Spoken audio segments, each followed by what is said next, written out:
श्याम जय राधे श्याम। हम सीताराम सीताराम सीताराम जय सीताराम सीताराम सीताराम सीताराम जय सीताराम। हम राधे श्याम राधे श्याम राधे श्याम जय राधे श्याम राधे श्याम राधे श्याम राधे श्याम जय राधे श्याम। बोलो गणेश भगवान की जय, श्री कृष्ण भगवान की जय, राधा महारानी की जय, सियावर रामचंद्र जी की जय, उमापति महादेव की जय, वृंदावन कृष्ण बलदाव जी की जय।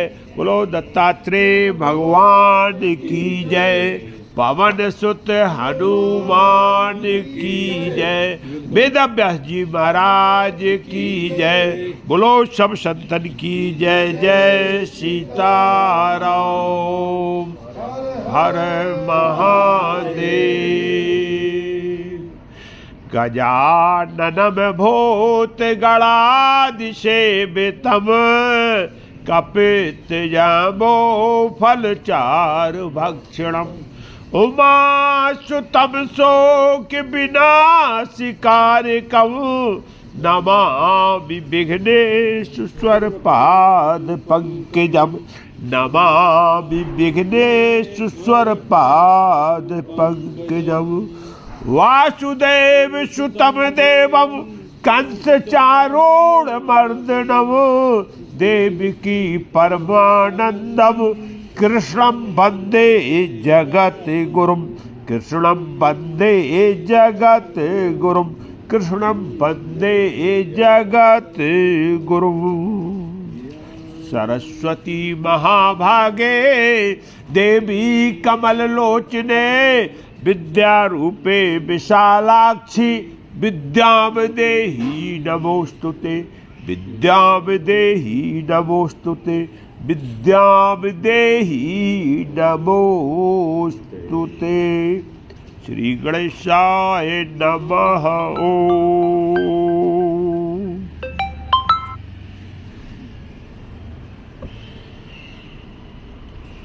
तो कल हम सब भक्तों ने श्रीमद् भागवत महापुराण की पावन पवित्र कथा को श्रवण किया।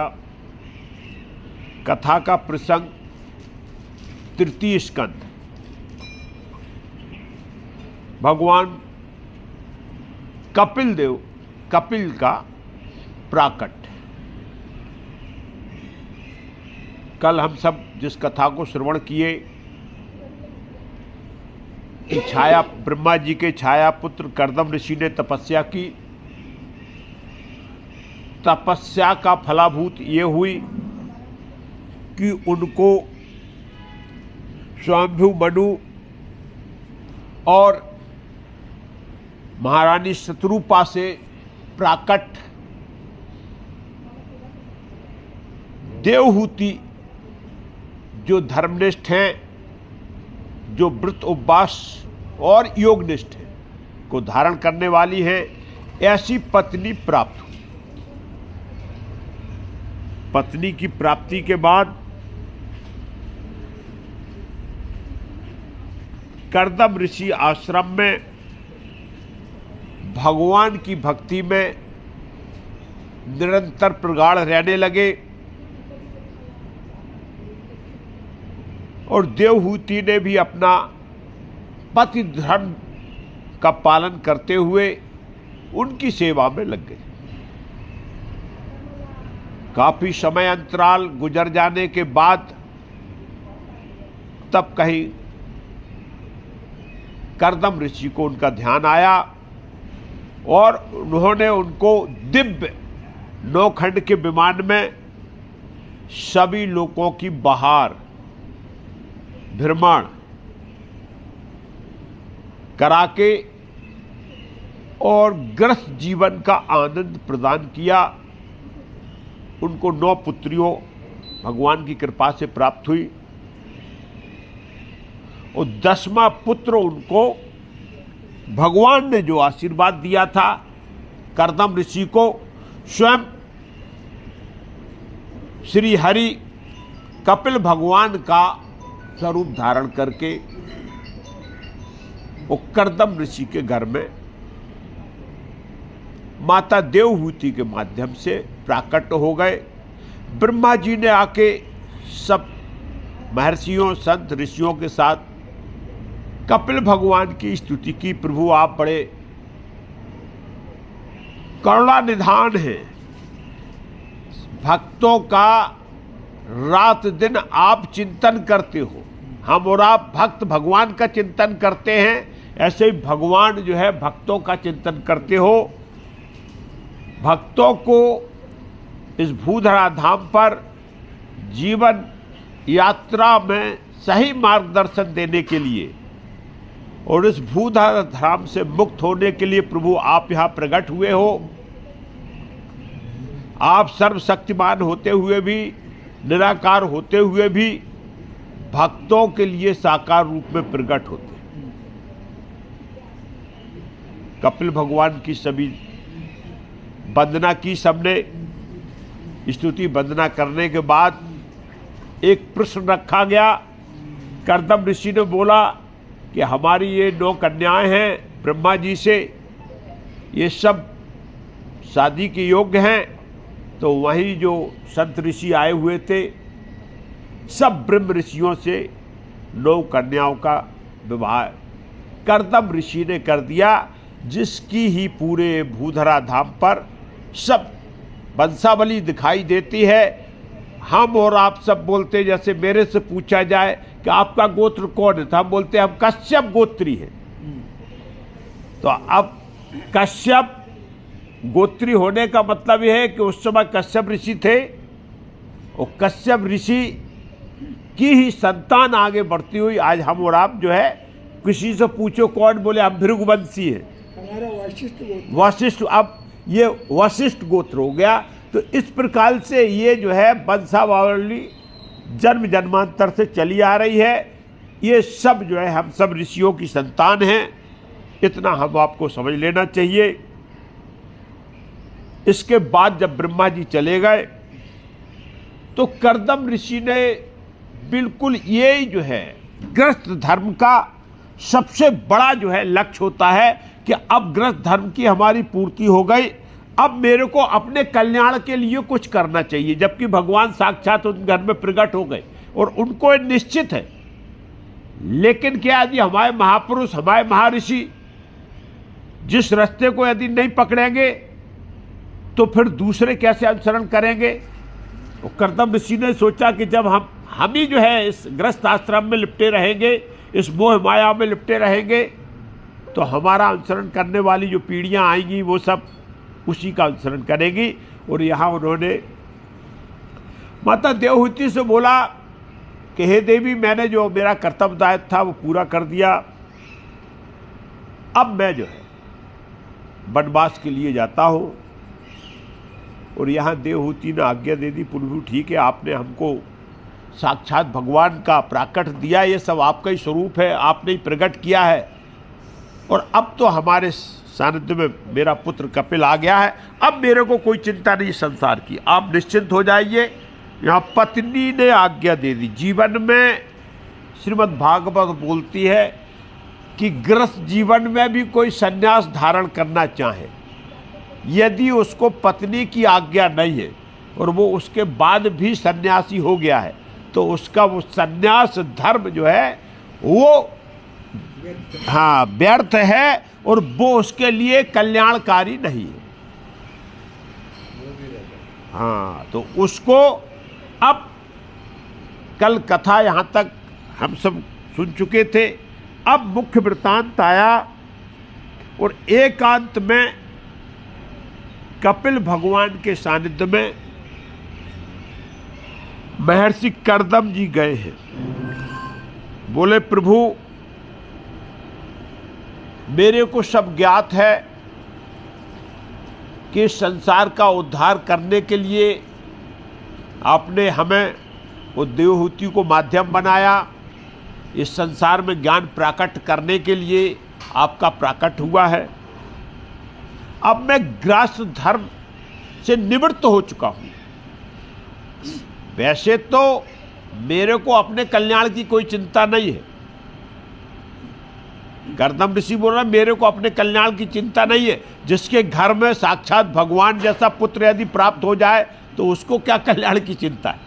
अरे धर्मात्मा। हाँ, ज्ञानेश्वर के पिताजी ने हाँ, माता की अनुमति नहीं ली थी, संन्यास लिया। हाँ, तो उनके गुरु ने फिर से उसे गृहस्थ में भेजा। हाँ, उसके बाद ये बच्चे हुए, ये सन्यासी के। हाँ, तो वो सन्यास धर्म का यही नियम है कि सबकी सहमत से, और ये विषय आनंद का है, तब कहीं आपको वृत्ति स्वीकार की जाती है। यहाँ बोला गया कि यदि ये तो भगवान कपिल उनके वंश में प्राकट हो गए, यदि कोई पुत्र भी भक्त पैदा हो जाए, धर्म धुरंधर पैदा हो जाए, तो बोले 27 पीढ़ियों का तरन तारण हो जाता। तो ये तो कपिल भगवान बोल रहे हैं कि बोले प्रभु मेरे को इसकी चिंता नहीं है, लेकिन जो नियमावली बनी है, सबसे बड़ी बात क्या है कि आपके तरफ से इस भूधरा को संचालित करने के लिए और इस पूरे मानव समाज को मार्गदर्शन करने के लिए जो आपने आश्रम निर्धारित किए हैं आपकी कृपा से, उन आश्रम का निर्वाह मेरे को भी करना चाहिए। और प्रभु मैं अब जो है आपकी अनुमति चाहता हूं, क्योंकि अब मैं सन्यास लेकर वो केवल प्रभु का चिंतन और कोई दूसरा हमारा उद्देश्य नहीं। और यही होना चाहिए कि जब हम सन्यास वृत्ति में आ जाएं तो केवल भगवान के चिंतन के अलावा दूसरा किसी का चिंतन नहीं, संसार का चिंतन नहीं। बोले प्रभु यहां रह के नहीं कर पाऊंगा मैं, इसलिए मैं आपकी अनुमति लेने आया हूं। और आप तो जो है साक्षात भगवान के स्वरूप हैं। आपको क्या मैं अपनी स्थिति बताऊं। वैसे तो मन आपका जो है आपके में ही मेरा लटका हुआ है, क्योंकि आप साक्षात मेरे घर में प्राकट हुए। लेकिन हमको जो वर्ण धर्म है, जो आश्रम व्यवस्था है, उसका मेरे को पालन करना है। कपिल भगवान ने बड़ा ही सुंदर यहाँ जो है उत्तर दिया, पिताजी आप निश्चिंत होके जाइए, क्योंकि आपने निष्काम भाव से हरि की उपासना की थी और उसका प्रतिफल आपके सामने प्रकट है। आपको देवनिष्ठ माता का, हमारी माता की प्राप्ति हुई, जो आपकी पत्नी के रूप में आपकी सेवा कर रही हैं। ये भी आपकी भक्ति का, ये भी आपकी तपस्या का परिणाम है। और मेरे को भी आपके वरदान से, मैंने जो वरदान दिया था, मैं बंधा हुआ था, संकल्पित था, और मेरे को आपके घर में आके जो है यहाँ अवतार लेना पड़ा। मैं प्रकट हुआ हूं।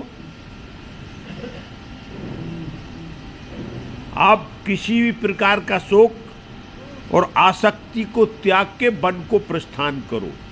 यहाँ कपिल भगवान बोल रहे हैं कि ऐसा ना हो कि आप वन में चले जाओ और आसक्ति घर में रखी रहे या मेरे में रखी रहे। हाँ, क्योंकि मैं ऐसा अवतार लीलाम हूं, मैं आपका पुत्र हूं। वन में रहते हुए आप यदि घर में हैं तो फिर वो जो है सन्यास नहीं है, और घर में रहते हुए भी आप वन में हैं तो आप सन्यासी हैं। ये उदाहरण है वो ये जीवन का। घर में हैं आप, लेकिन आप जो है घर से आसक्त, घर में मोह से ग्रसित, आप सन्यासी हैं। तो भगवान यहाँ यही बोल रहे हैं कपिल भगवान कि बोले पिताजी आप तो निष्काम भाव के साथ जीवन यात्रा आपकी है, आप परम भक्त हैं श्री हरि के, और निश्चिंत होकर आप जाइए। लेकिन यहाँ ज्ञान कह दे दिया कि न तो शोक न भय और न किसी प्रकार की चिंता और न किसी प्रकार की आसक्ति, सबको यहाँ त्याग जाइए, वन में आप निशंक होके जाइए। और हमको भी सन्यास यदि जीवन में लेना है, वो उस समय वन की व्यवस्था थी, आज घर में ही वन है, कहीं भी कमरा में एक 4x6 की जगह देख लो, मस्त वहीं आप आराम से चारपाई पे सो, भूख लगे तब खाना खा लो और भगवान का भजन करो। संसार से कोई लेना देना नहीं, क्योंकि ये वानप्रस्थ की बात हो रही है। अब जवानी नहीं रही है कि हम जो है दीवाल छलांग करके और अपने लक्ष्य को प्राप्त कर लेंगे। हाँ भाई, आसक्ति किसी से नहीं, भजन में मन लगाए। इसीलिए उन्होंने बोला कि आपको संसार में रहते हुए भी आप सन्यासी हैं, कपिल भगवान बोल रहे, लेकिन मन आपका कहाँ हो, संसार में ना हो, भगवान में हो। तो यही है, आराम से रहो चैन के साथ। वो स्वाद के लिए नहीं, स्वाद के लिए नहीं, स्वास्थ्य के लिए खाना खाओ। स्वाद वो खा लिए, जब दांत थे तो बहुत चना चबाए, अब चना चबाने की कोशिश है, ये संतुष्टि है। जीने के लिए खाना है। हाँ, जीने के लिए खाना है, खाने के लिए। अब चना चबाने के चक्कर में रहोगे तो दांत वैसे ही हिल गए और तकलीफ हो जाएगी, टूट जाएगा तो बुढ़ापे पे तकलीफ हो जाएगी। संन्यास वृत्ति का मतलब है कि जीवन में खाने का, पीने का, चलने का, फिरने का, उठने का, बैठने का, इसका सबका आप नियम बना लो, संयम नियम। यहां ये भी बोल रहे हैं कि घर में ही भगवान है बुढ़ापे पे। अब बोले हम जो है, बोले बिंदुसार कोई जरूरत नहीं भाई, बुढ़ापे पे घर में भगवान है, घुटने काम नहीं कर रहे, आप वहां सीढ़ियों चढ़ जाओगे, कल के यहाँ मालिश कराने वाले 25 लगेंगे। किसने बोला आपको? अरे दुर्दशा। हाँ, नहीं, इस उन्होंने क्या बोला था? ये नहीं बोला कि आप तीर्थ भ्रमण को निकल जाओ, कहीं भी नहीं आता वानप्रस्थ। इसमें क्या बोला गया? नहीं, तीर्थ भ्रमण का ये बोला, आप सन्यास ले लिए, सीधे वन का मतलब एक जगह कुटी बना लो, चुपचाप रहो, ये है मतलब। क्योंकि जब इस प्रकार का शरीर जब साथ नहीं देता तो हमको वही काम करना है जिससे शारीरिक रूप से बुढ़ापे में तकलीफ। इसीलिए उन्होंने बोला, ये क्या है, बहुत समझने की और बहुत ही सुंदर बातें हैं। क्योंकि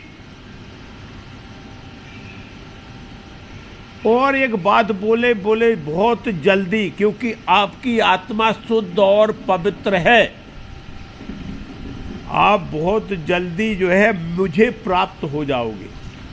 कपिल पुत्र आ गए, घर में भगवान है, प्राप्त नहीं हुए, ये प्राप्ति नहीं है। बोले लीला के लिए मैं आया हूं, मेरे को प्राप्त करना तो मेरे ब्रह्म स्थिति में आपको जो है स्थान मिलेगा, लेकिन कब मिलेगा? क्योंकि आपकी आत्मा शुद्ध और पवित्र है। आप अति शीघ्र जो है मेरा चिंतन करते हुए और भक्ति योग में समाहित होकर आप मेरे को प्राप्त होने वाले हो, मेरे को दिखाई दे रहा। मतलब जल्दी से जल्दी ये भूतारा धाम छोड़ के आप मेरे लोक को जाओगे। इस प्रकार से जो है बोले क्या है, बोले पिताजी जा रहे सन्यास के लिए। कर्दम ऋषि वैसे अज्ञानी नहीं है, लेकिन ये सब अज्ञान वेद व्यास जी ने हम और आपके लिए दिया है। वास्तविक बात ये है, ये जो महापुरुष हैं ये लीला बतौर है, ये केवल प्रकट हुए हैं और प्रकट होके इन संवादों को हम और आपको ज्ञान। अरे जो 10,000 वर्ष तक यदि तपस्या कर सकता है तो उसको ये मालूम नहीं कि संसार बंधन का कारण है, संसार से मोह नहीं करना। बोले संसार बंधन का कारण है, अहंकार और आसक्ति बढ़ती है। संसार में आए दो चीजें, एक तो अहम भाव और दूसरी आसक्ति। हम जैसे ही जैसे बैठते हैं किसी न किसी से यदि मिलेंगे तो हमारी उसमें परिवार में आसक्ति हो जाएगी।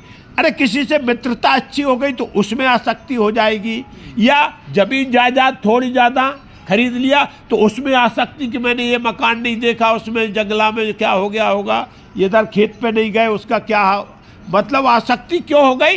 क्योंकि मैंने दायरा बढ़ा लिया तो रोज हमें नए प्लॉट का ध्यान आता है, और यदि ज़्यादा पैसा रखे तो 3 बार तिजोरी को खोल कर देखे कि कम तो नहीं हो गए।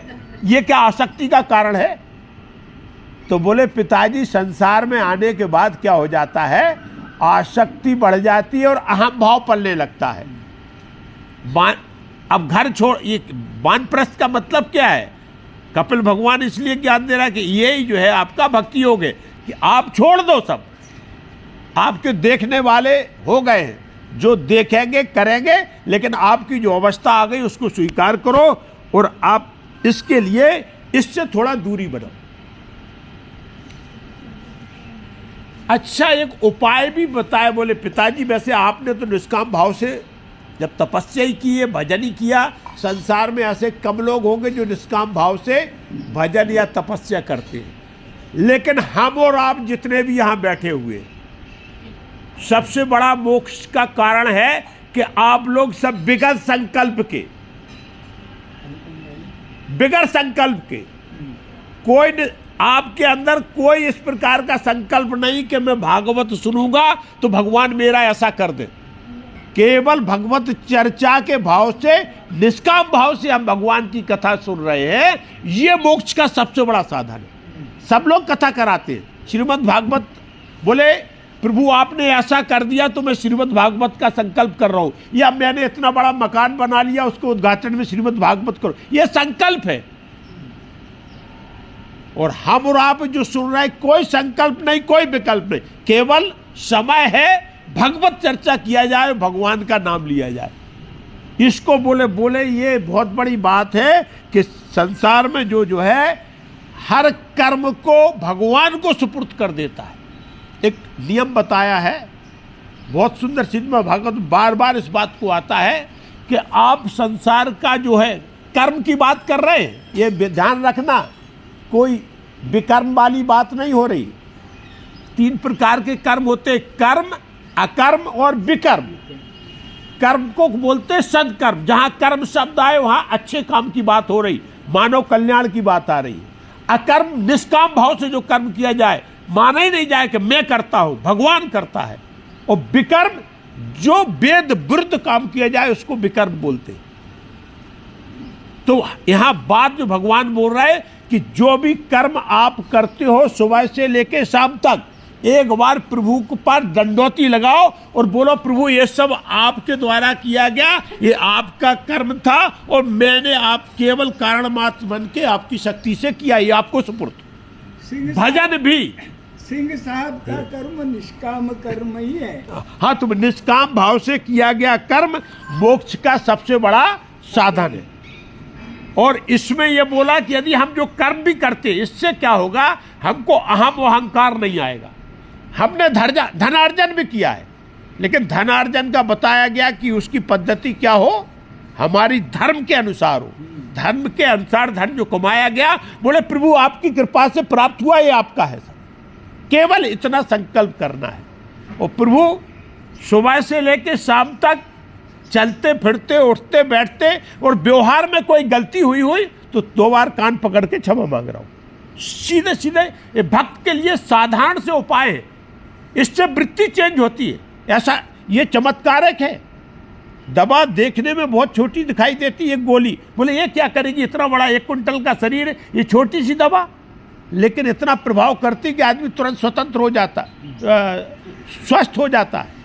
ठीक इसी प्रकार से ये जो भगवान की जो चर्चा है और उसमें जो नियमावली है, जो उसमें विधान बताया गया, यदि इसके साथ से हम जीवन यापन करने लगे तो जीवन में क्या होने लगे, आनंद आने लगे। तो ये जो है कपिल भगवान सा, ये कपिलोपाख्यान है। ये इसको श्रीमद् भागवत का हृदय बताया गया, आधार बताया गया, उपाख्यान है। तो इसको ही जो है अपन उसको हटा दो, कुर्सी दे दो, कुर्सी है। सिंह साहब मोक्ष प्राप्त करेंगे, हम सबको लेकर प्राप्त करेंगे। अरे भगवान की भक्ति में आनंद आता रहा है। भक्त मोक्ष भी नहीं मांगता, भक्त जो है मोक्ष भी नहीं मांगता। वो तो बोलता है कि बार बार प्रभु जन्म दो और बार बार अपनी भक्ति का मौका मिले। भक्त जबरदस्ती भगवान मोक्ष देते उसको।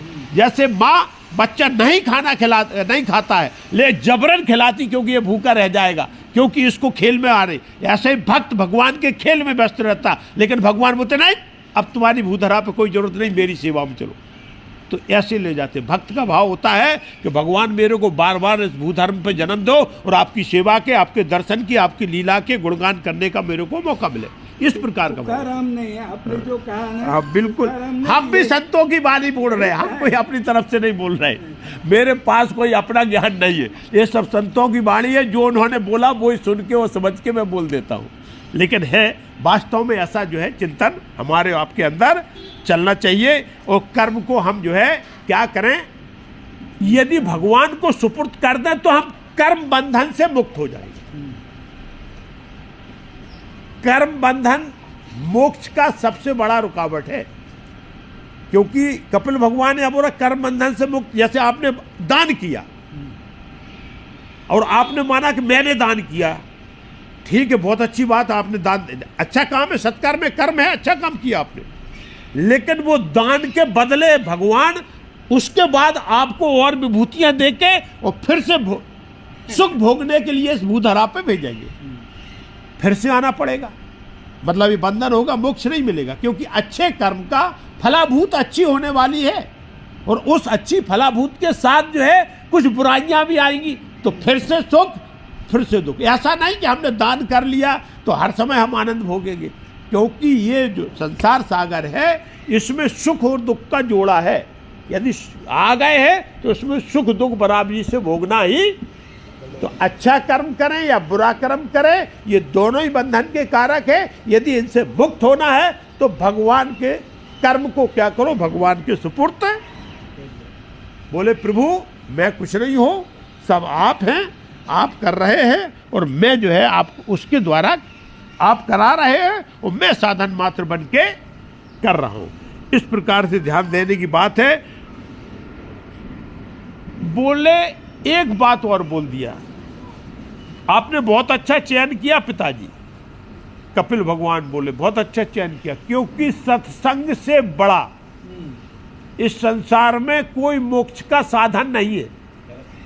सत्संग जो है मोक्ष का, आपने, क्योंकि वन में जाने का मतलब यह है कि आपने संतों के बीच में रहोगे, कहीं ना कहीं रहोगे, वहाँ सब जो बोलते हैं, जैसे कल्पवास करने गए तो आप कोई स्थान पकड़ लीजिए, अपनी कल्पवास कर रहे हैं तो वहाँ सब संत लोग कर रहे हैं, संगति होगी, बैठेंगे और अपने आनंद से जो है, क्यों, ऐसे लोगों का साथ मिलेगा जो सत्संगी है।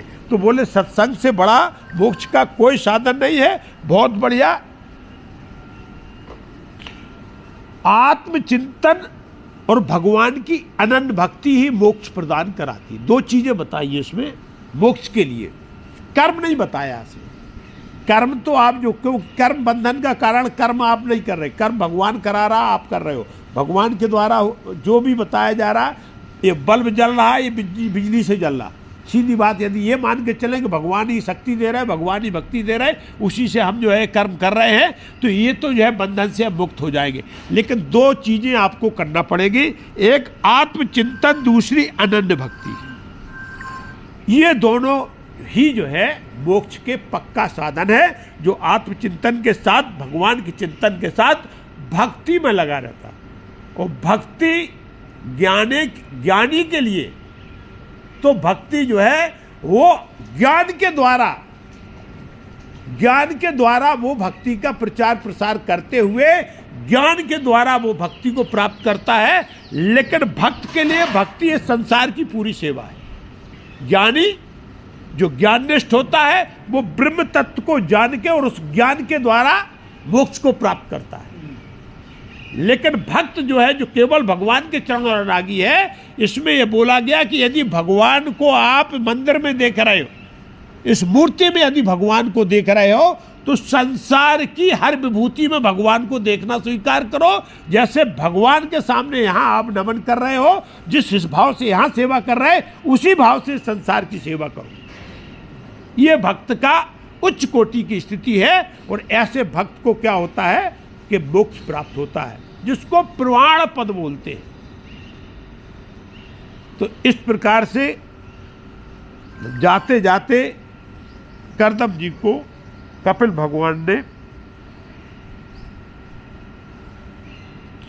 मेरी शक्ति आपके साथ है क्योंकि आप भक्त हैं, इसलिए अब आपको ज़्यादा परिश्रम करने की जरूरत नहीं, और आप जल्दी से जल्दी मेरे में लीन हो जाएंगे। बस आप जो है इस संशय को त्याग दें, आप संशय ना रखें।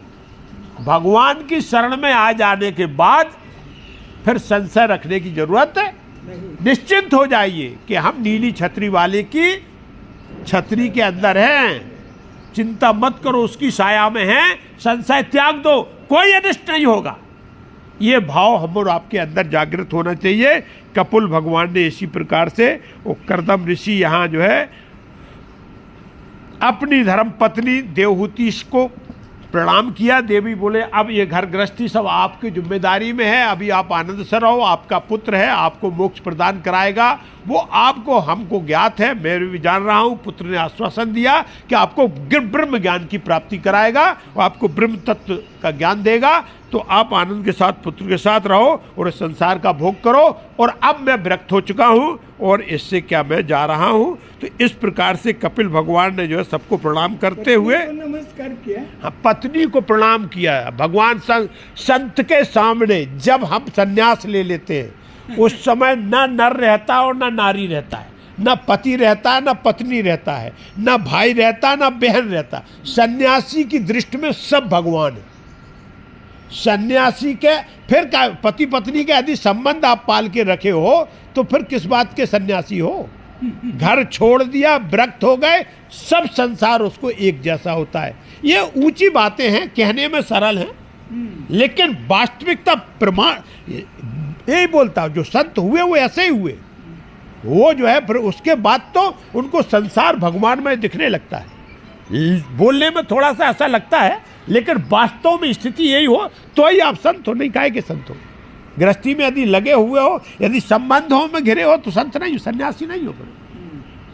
सन्यासी को घर का पानी क्या, उस गांव का पानी पीना भी जो है वर्जित है, उस गांव में आना वर्जित है। जो इसने सन्यास ले लिया वो उसको जो है, क्योंकि भगवान श्री राम ने जो है किसी गांव का पानी नहीं पिया था। 14 वर्ष तक जब सन्यास वृत्ति रखी, किसी बर्तन में खाना नहीं खाया था। तो वृत्तियां हैं, ये पालन करके ऐसे सामान नहीं होता। क्योंकि नैसर्गिक व्यवस्था के हिसाब से जो भगवान ने दिया उसको खाते हुए, उसको पीते हुए और उसके बाद जीवन यापन किया था। हाँ, तो इस प्रकार से ये है, वृत्ति है। अब कपिल भगवान का अवतार का उद्देश्य है नंबर 1 क्या, हम और आपको सांख्य शास्त्र का ज्ञान देना। सांख्य मतलब तत्व ज्ञान। संसार ये कैसे प्रकट हुआ, इसमें कितने तत्व हैं, कैसे जीव भूधरा पे आता है, कैसे कैसे इसका जो है प्राकट होता है, वो जीवन चक्र कैसे चलता। बहुत अलौकिक जो है कपिल भगवान का, एक एक सृष्टि का रोम रोम तक का वर्णन किया गया है कि कैसे कैसे प्राकट्य इस संसार में होता है। इसको हमें मिलेगा आत्मा, प्रकृति और पुरुष, ये क्या है, इसका भी ज्ञान गीता में अलग से दिया गया है। और लेकिन यहाँ पूरा का पूरा कपिल उपाख्यान में ये पहले से जो है सब लिखा हुआ है। उसके बाद भक्ति युक्त ज्ञान क्या है। भक्ति के साथ भक्ति के जो पुत्र हैं वो ज्ञान और वैराग्य ही उसके पुत्र हैं। इसलिए भक्ति की महिमा, भक्ति का योग, ये सब प्रदर्शित करने के लिए और फिर अपनी माता को मोक्ष प्रदान करने के लिए, क्योंकि माँ ने भी भगवान से यही मांगा था कि बेटा आप मेरे यहाँ प्रकट हुए, अब मैं इस जन्म मरण के बंधन से मुक्त होना चाहती हूँ। अब कपिल जी का उपाख्यान आता है। इस उपाख्यान में कपिल जी का जब मालूम चल गया तो बचपन से कपिल जी को पालते समय सेवा शुश्रूषा में तो माता देवहूति उनको पुत्र मानती थी, लेकिन उसके बाद जब उनको बिठाल दिया सिंहासन पे तो उनको गुरु मानती थी और नाना प्रकार से उनसे जो है संवाद करती थी। उसी संवाद में एक दिन कपिल भगवान बैठे हुए हैं, माता बड़ा भावावेश में आ गई कि आज मेरे साक्षात भगवान मेरे सामने हैं और फिर भी मेरे अंदर अभी भी असंतोष है। आखिरकार जीवन का यही खेल है कि संतोष आ जाए तो जीवन हमारा शांत हो जाए, लेकिन हम और आप सब असंतुष्ट ही रहते हैं। किसी न किसी चीज की प्राप्ति के लिए जीवन पर्यंत तक कमी बनी रहती है और लगे रहती है। ये कपिल भगवान देवहूति माता को ज्ञान देने की बात नहीं है, ये केवल प्रसंग का आधार है। वो देवहूति माता ने यहाँ जो है कपिल भगवान से, जैसे गुरु से शिष्य पूछता है, इस प्रकार से प्रश्न किया। बोले कि एक बात मेरे को, जो आप साक्षात मेरे घर में सर्वेश्वर, सर्वशक्तिमान और 6 ऐश्वर्य से भरपूर प्रभु आप प्रकट हुए हो, तो एक बात का ज्ञान देने की कृपा करें कि हमारी इंद्रियां भोग भोगते भोगते तृप्त क्यों नहीं होती? अपनी व्यथा बोल रही हैं कि मैं जीवन भर भोग भोगते हुए अभी तक तृप्त नहीं हुई है, तो प्रभु ये कौन सी माया है? आखिरकार ये इंद्रियों को थकान क्यों नहीं आती? ऐसा नहीं कि ये अतिशयोक्ति बोल रहे हैं। आज रसगुल्ला खा लो, भर पेट खा लो, आज ने कल फिर मन होगा कि यार फिर से कहीं अच्छी जगह का आ जाए, क्योंकि इच्छा कभी मरती। तो उनका यही कहना है कि प्रभु ये क्या खेल है आपकी कि इंद्रिय भोग हम भोग रहे हैं, लेकिन मेरी इंद्रियां भोग के, और जबकि तृप्त हो जाना चाहिए। अरे एक बार छक्के खा लिया तो बार बार फिर उसकी याद क्यों आना? लेकिन इंद्रियों का ये गुण नहीं, इंद्रियों का स्वभाव यही है कि आपके जो है मन को संसार में ले जाके पटक देना। दूसरा प्रश्न, अब देवहूति माता बोल रही है, मन में नाना प्रकार के शुभ कर्म करने की जगह अशुभ कर्म करने की क्यों प्रेरणा मिलती? कोई इतना बड़ा महात्मा नहीं है। हम और आप भी दो तुलना कर लो, अधिकतर अशुभ कर्म करने की मन में ज्यादा चेष्टा रहती है, शुभ कर्म करने की मन में कम चेष्टा रहती है। ना चाहे संसार में व्यवहार करना हो या किसी भी प्रकार का कर्म करना हो, हम दूसरे का बुरा, ये अशुभ है, लेकिन मन में क्या आ जाएगा कि यदि ये बढ़ रहा तो भाई ये क्यों बढ़ रहा है, इसको गिराया जाए, ये अशुभ कर्म सोच है। तो वो ये बोल रही कि प्रभु ऐसा क्यों होता है कि मन जो है, अरे भाई मन ही तो है, आपने शुभ अशुभ दोनों बनाए, ये गुण दोष में संसार है, तो हम गुण क्यों नहीं पकड़ते और अवगुणों को पकड़ लेते तुरंत। अभी हाल बच्चे को छोड़ दो, छोटे बच्चे को, और आप कुछ मत सिखलाओ, लेकिन अवगुण वो स्वयं सीख जाएगा, वो गुण एक भी नहीं पकड़ेगा। संसार में आधुनिकता इतनी आई है, ये मोबाइल में संसार भरा हुआ है, और इसमें ऐसी बात नहीं है, इसमें जीवन को धन बनाने की इतनी बड़ी व्यवस्था है कि संसार के बड़े से बड़े महात्मा के पास, बड़े से बड़े जो है ज्ञानी के पास पहुंच जाओ, उससे ज्यादा इसमें है। लेकिन हम और आप, ये पूरा संसार इसका उपयोग करता है, लेकिन अज्ञान प्राप्त नहीं करता और अज्ञान में धंस के दूसरी चीजों को खोजता है। तो बोले मन की गति बड़ी खराब है प्रभु। बड़े अलौकिक प्रश्न, ऐसे नहीं कि सामान्य हो। तो बोले ये क्या बात कि जो है मन हमारा हर समय अशुभ के तरफ जाता, मतलब अवगुणों की ग्रहण करने की मन में जो है चेष्टा, और गुण कम ग्रहण कर पाते हैं। और एक बात बोली, मैं के अलावा प्रभु और कोई दूसरी बात याद नहीं आती। मेरा मेरा मेरा, हम कभी तेरे के बारे में बात नहीं करते। ये प्रभु बड़ी आपकी अपरंपार माया है। ऐसा नहीं कि मेरे को ज्ञान नहीं है, मैं संघर्ष करते हुए आ रही हूँ, सन्यासियों के सबके साथ में रह रही हूँ, और मैंने सन्यास व्रत से, गृहस्थ आश्रम से सब कुछ देख लिया, लेकिन मैं अभी तक मेरा खत्म। मैंने ऐसा किया, मैंने ये कर दिया, मैं ये कर दूंगा और मैं ये कराऊंगा। बाद में कोई नहीं दे रहा। हाँ, बाद में कोई नहीं दे रहा। हाँ, कोई नहीं दे रहा। तो इस प्रकार से ये माया का प्रभु आपका बहुत बड़ा जो है जाल है। और प्रभु की माया का जाल का स्वरूप क्या बताया? मकड़ी का जाला। मकड़ी के जाले को आप देखोगे तो कहीं से प्रारंभ नहीं मिलेगा आपको, है? कहां से कहां उलझा है, कोई उसको निबेड़ने के लिए बोला जाए नहीं, कट नहीं सकता ये। तो बोले प्रभु ये भी बड़ा विचित्र है और इसको मैं वैसे काटने की बहुत कोशिश कर रही हूं, लेकिन ये मेरे से छूटता नहीं। अब देवहूति माता बोल रही है, जो परम पवित्र पवन पावन है, योग निष्ठ है और जो है धर्मपरायण है, लेकिन बोले माया का है। यहां गोस्वामी तुलसीदास जी ने भी उसी को भी बोला, क्या बोला? मैं अरु मोर तोरते माया जह वस कीन जीव निकाया। बोले बस मेरा तेरा इसी में पूरा, ये मेरा है, ये मैं हूं, ये तेरा है, ये तेरा है, इसमें ही जो है पूरा ये संसार, पूरा जीव इसी में भटका हुआ और इसी बंधन में घूम रहा है संसार में। लेकिन किसी का कुछ बिल्कुल खाली हाथ आए हो, खाली हाथ। लेकिन इसमें थोड़ा सुधार करते हैं हमारे महापुरुष कि खाली हाथ आए जरूर हो, क्योंकि मानव तन खाली हाथ में मिला है, लेकिन जाने के साथ खाली नहीं जाना है, क्योंकि दोबारा फिर जानवर बनना पड़ेगा। कुछ पुण्य की पूंजी कमा के जाओ, खाली नहीं जाओ। वहां मार के भगा देंगे, बोलेंगे बहुत गलती किया कि इसको मानव बनाया और इसने पूरा जीवन व्यर्थ कर दिया, भगाओ उसको।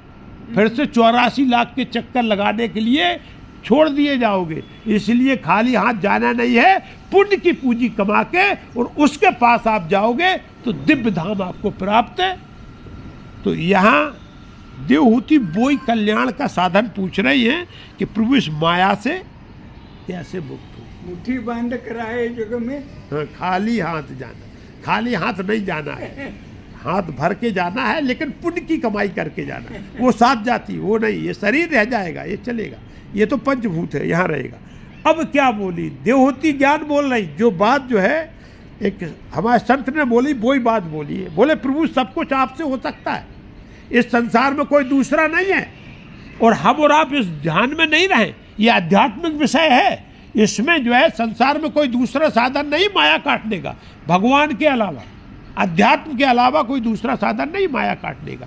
बोले प्रभु मैं कोशिश भी करूं और हम और आप भी कोशिश कर ले, किस पे? अपनी शक्ति और सामर्थ्य पे, अपने ज्ञान पे। हाँ, क्या बोले? बोलो मेरे बनाए न बनेगी कोटि कल्पनो, आप बनाए तो बनेगी पल पाउल। बोले कोटि कल्प तक यदि हम प्रयास करते रहें तो इस माया को प्रभु नहीं मैं काट सकती, क्योंकि अब तो आप हमारे पुत्र बन के सामने आ गए हो, तो मेरे जीव की पूरी बिथा वो सामने रख रही, नारी की बिथा को सामने रख रही कि मैं कोट कल्प तक प्रयास करूं तो भी इस माया से हम विरक्त नहीं हो सकते। लेकिन प्रभु यदि आपकी कृपा हो जाए तो पल के चौथाई हिस्सा में, पल पाओ मतलब पल के चौथाई हिस्सा में इस माया से मुक्त हो सकते हैं। और बहुत से लोग प्रभु की कृपा से माया से मुक्त है। और आप भी प्रभु इस पे मेरे को ऐसा ज्ञान बताओ जिससे ये इंद्रियां मेरी शांत हो जाएं, मतलब मेरे अंदर अशांति की जगह शांति आ जाए। वो जीवन का एक ही है, जिसके जीवन में शांति आ गई वो आनंद से है, जब तक अशांत है तब तक दुखी है। तो यहाँ कपिल भगवान बड़े प्रसन्न हुए, बोले माँ आपने बड़ा ही सुंदर प्रश्न किया, लेकिन वास्तव में आप तो जो है देव आत्मा हो, आप देव पूज्य हो, तब कहीं मैंने आपकी कोख को धारण करके और यहां प्रकट हुआ हूं। लेकिन आपने एक कल्याणकारी बात पूछी है, तो मैं इस प्रश्न के अवश्य उत्तर दूंगा। आप लेकिन बड़े ध्यान से सुनना, ये बड़ा ही अगूढ़ विषय है, बहुत ही गहरा विषय है, और ये सामान्य तौर पर संसारी लोगों को समझ में न आने वाला विषय है। वो संक्षेप में बहुत विस्तार से लिखा है, अध्यात्म ही जो है सुख दुख को से निवृत्त करा सकता है। अध्यात्म ही सुख दुख से इस संसार से निवृत्ति दिला सकता। संक्षेप वाली बात जो उन्होंने बात किया कि भाई भोग में लगे हुए, मेरी इंद्रिय भोग में लगे हुआ, मेरा मन भोग में लगा हुआ, केवल यदि अध्यात्म मतलब अपने आप को जान लेना।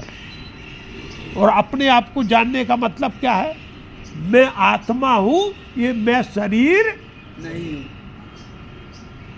भोग की जरूरत जीव को है, आत्मा को नहीं। भोग की दर्शन की जरूरत आंख को है, आत्मा को नहीं। आत्मा अलग और ये शरीर अलग, इसको अध्यात्म बोलते, ये हो जाए। जैसे शरीर पर कपड़ा है, वैसे ही आत्मा पे शरीर रूपी आवरण है, इसको बोलते हैं अध्यात्म। और इसका ज्ञान यदि एक बार प्रकट हो जाए, बोले माता, फिर जो है ना सुख रहता ना दुख रहता, क्योंकि सब संसार का खेल भगवान के द्वारा हो रहा, भगवान की माया के द्वारा हो रहा, तो हमको उस झंझट में पकड़ना पड़ना ही नहीं। कृष्ण भगवान ने अर्जुन से कहा ना, हाँ। अभ्यास में तो कौनतेय, हाँ। ये कौनतेय ऐसे ही अध्यात्म कहते हैं। हैं। तो ये अध्यात्म की सरल परिभाषा है, गहराई में जाओ तो वो बोलते रहो, लेकिन इसको जो है वो जब अध्यात्म की अनुभूत हो जाती है, इसी को भगवान की अनुभूत बोलते। यदि आप जान गए कि अंतरात्मा में प्रभु का अंश जो है, आत्मा मेरी जो है स्वतंत्र है, वो परतंत्र नहीं है, वो अजर है, अविनाशी है, वो घट घट में बासी सब में विराजमान है, भगवान का स्वरूप वही आत्मा का स्वरूप है।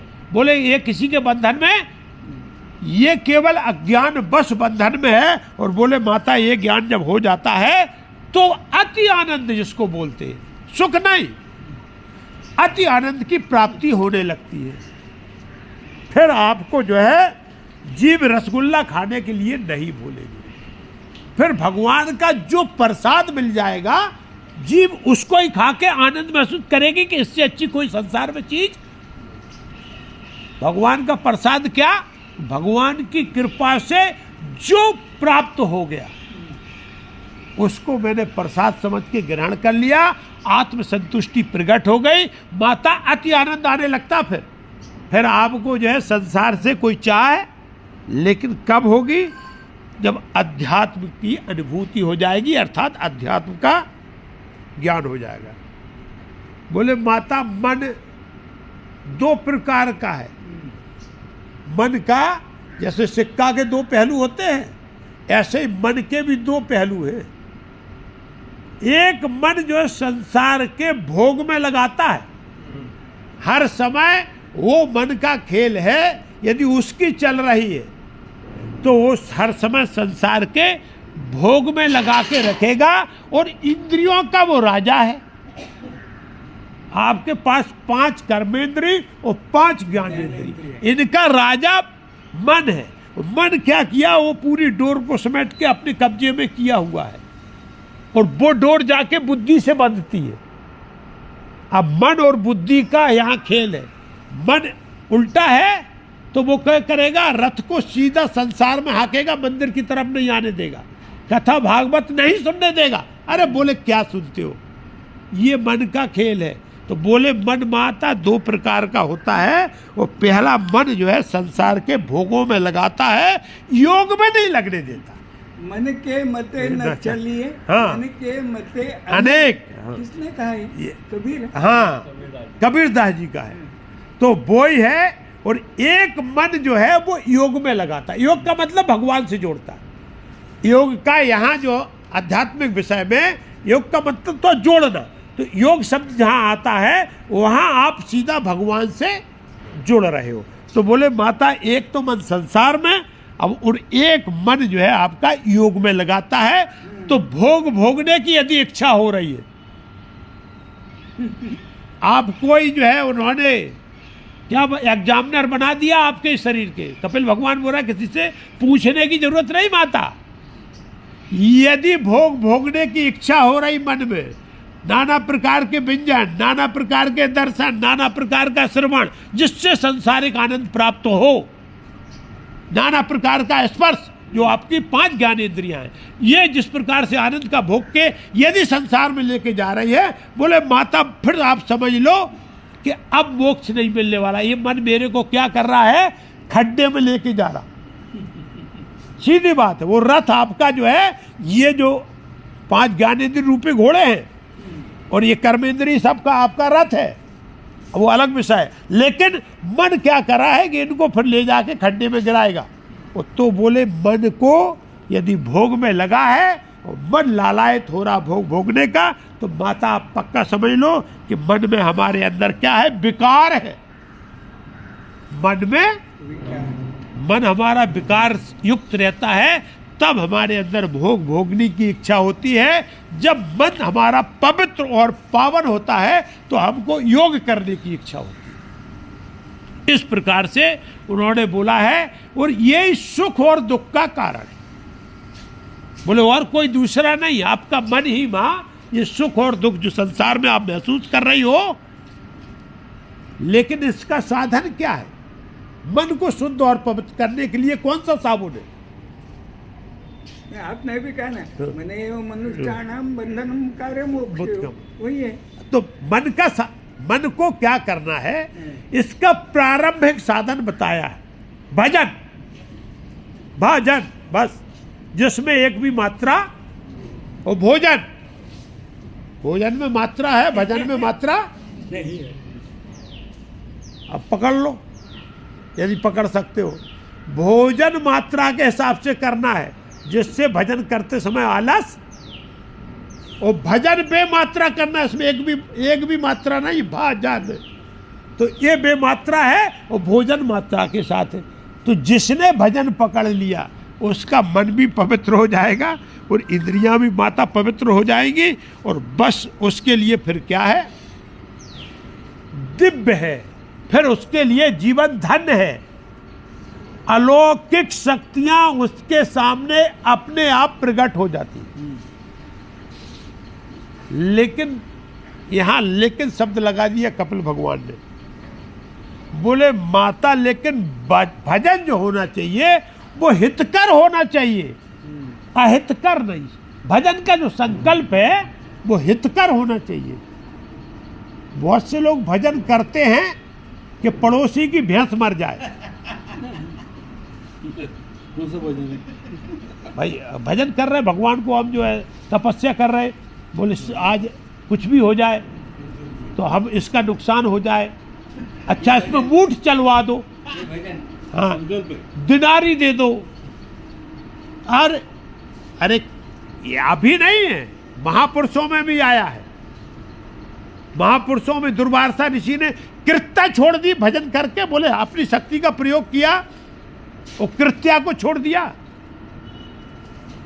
अमरीश ऋषि, महाराजा अमरीश के ऊपर भगवान श्री कृष्ण को के ऊपर कृत्या छोड़ दी। कैलाश नरेश, काशी नरेश ने। तो क्या है, दोनों तरह की शक्तियां यदि भजन प्राप्त चल रहा है तो भजन हमारा क्या होना चाहिए, हितकर होना चाहिए, परमार्थक होना चाहिए, कल्याणकारी होना चाहिए। मेरा तो कल्याण हो, लेकिन घर परिवार का और पड़ोसी का भी कल्याण हो जाए। ये कपिल भगवान साक्षात उनके वो वक्तव्य हैं। इसके लिए कोई सरल नहीं है, लेकिन उन्होंने एक एक चीज का बहुत गहराई से, बड़े सुंदर तरीके से इसको बहुत व्यापक दिया, इनका बहुत बड़ा व्याख्यान दिया। लेकिन अपन समझने के लिए जितनी चीज पकड़ सकते हैं, बोले माता इस संसार में दो ही सुखी हैं, एक तो पागल और एक आत्मानुभूति, जिसको भगवान की अनुभूति हो गई वो सुखी। बकाया बीच वाले सब संसार में इसमें परेशान है। तो जब तक आत्मानुभूति संतुष्टि नहीं आ जाती तब तक ये माता सुख दुख लगा रहेगा। या फिर संसार में पागल हो, कोई जमीन खोदता रहे, कहीं भी धूल में लेटता रहे, कोई भी पत्थर मारता रहे, कहीं भी घूमता रहे, क्योंकि भगवान ने उसको पहले, तो वो उसको सुख दुख की अनुभूति नहीं होती। या फिर जो भगवान के चित्त में पागल हो जाता उसको भी सुख दुख की अनुभूति। लेकिन ये कब आती है, जब हम भगवान के लिए पागल, सीधा केवल एक ही चिंतन कि भगवान के अलावा हमारा इस संसार में कोई नहीं। तो इस प्रकार से बोले, क्या बोला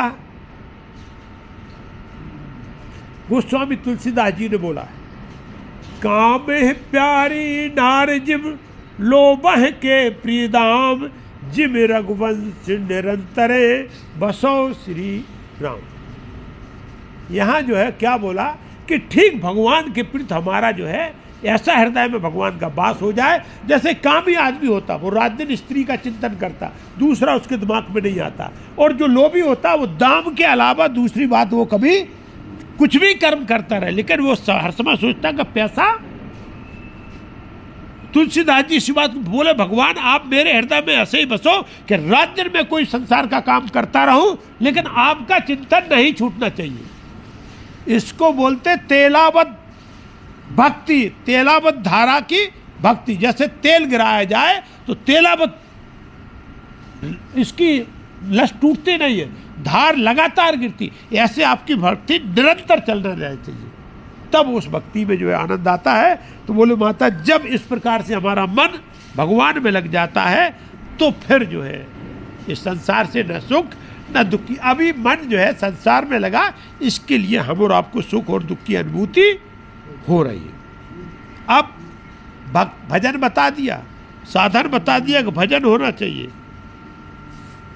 लेकिन भजन के लिए अब भजनानंदी हो गए, आप भक्त हो गए, तो भक्त का विधान बता दिया है। ना भक्त कृपा के लिए होता है ना दंड के लिए होता है। कपिल भगवान बोल रहे हैं, बहुत बड़ी बात है, पकड़ में आए तो पकड़ो। ना कृपा ना दंड, भजनानंदी हो गए, भगवान की अनुभूत हो गई, आपके पास शक्ति आ गई, सामर्थ्य आ गई, क्योंकि भजनानंदी के पास रिद्धि सिद्धि सब कुछ प्रकट हो जाती है यदि इस प्रकार का भजनानंदी माता हो जाता।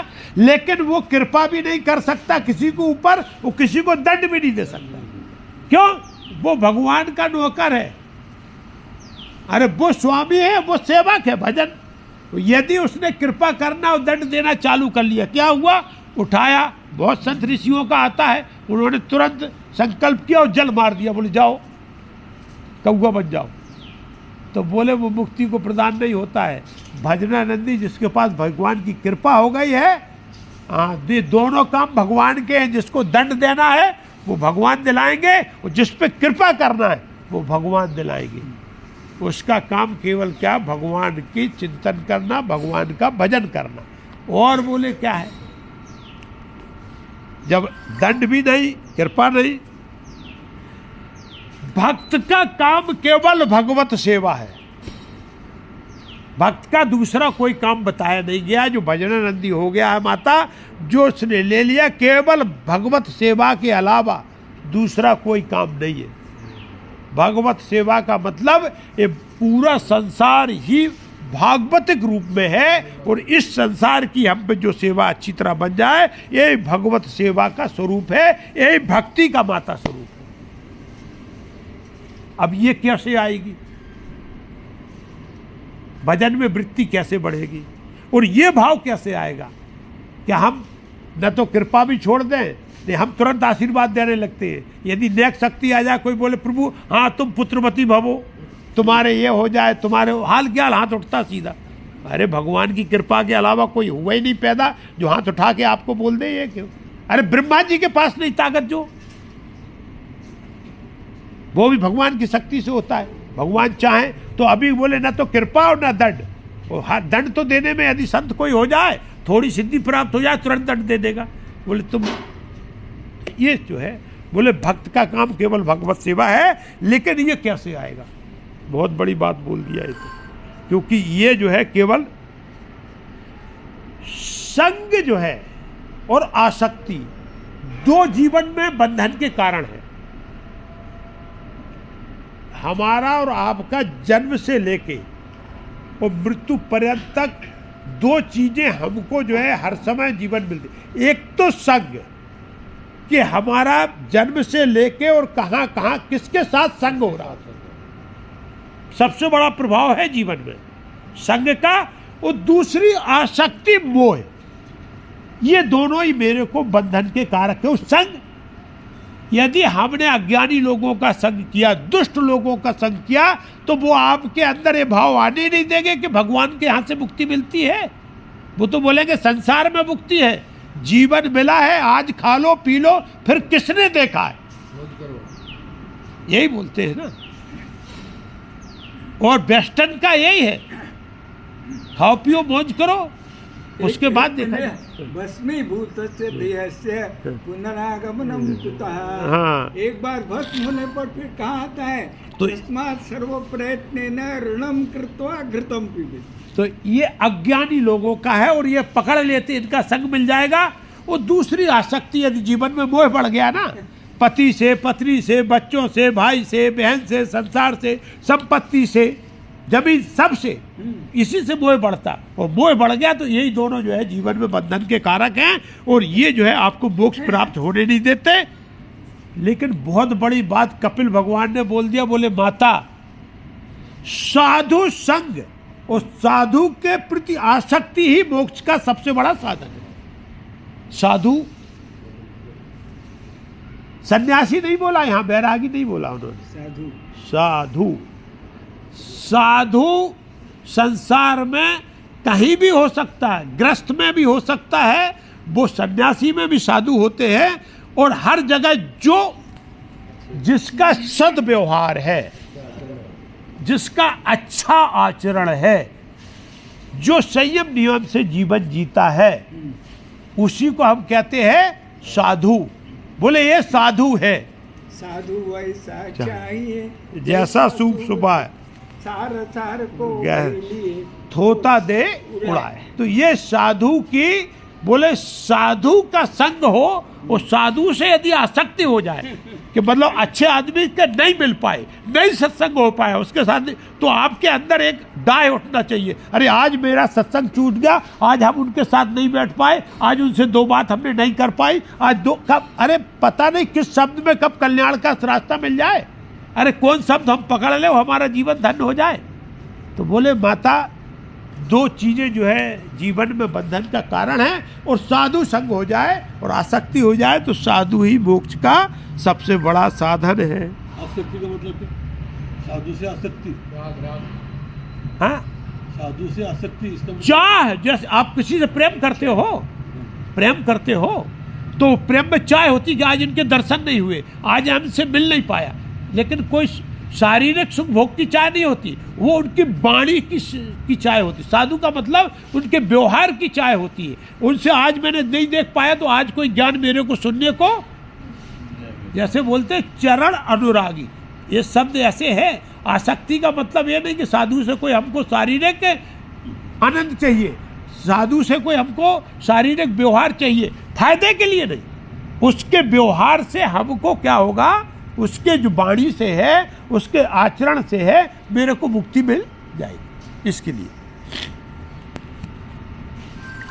अब लेकिन बोले माता, संसार माया से घरा हुआ है, और हम साधु शब्द बोल दिया, तो साधु कैसा चाहिए?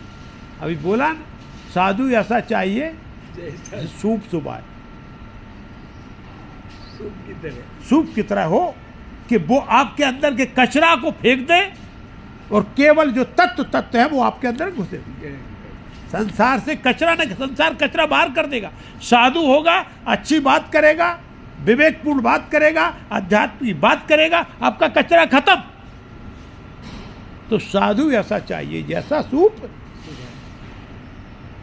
तो ये बात जब बोला तो अब बोले देखो देवी, थोड़ा मैं यहाँ आपने पूछ दिया है, तो मैं साधुओं को पहचानने के हम और आपको थोड़े गुण धर्म बता देते। कपिल भगवान बोल रहे, क्योंकि इस भूधरा पे माया वाले साधु नहीं होते, माया से ग्रसित हैं। अरे समय हो गया है आरती का, और समय का पता नहीं लगा। कल हम बहुत अलौकिक चर्चा है, क्योंकि ये कपिलोपाख्यान बहुत बढ़िया है, थोड़ा अच्छी तरीके से अपन ऐसे धीरे धीरे सुनेंगे, बढ़िया है। कल अपन इस पर चर्चा करेंगे कि साधु के गुणों में क्या होना चाहिए, कैसा कैसा जीवन व्यवहार है। तो कथा को आज यही विराम करते हैं। बोलो श्री कृष्ण भगवान की जय, राधा महारानी की जय, बोलो सब संतन की जय। जय सीताराम। मैंने समय नहीं देखा भाई।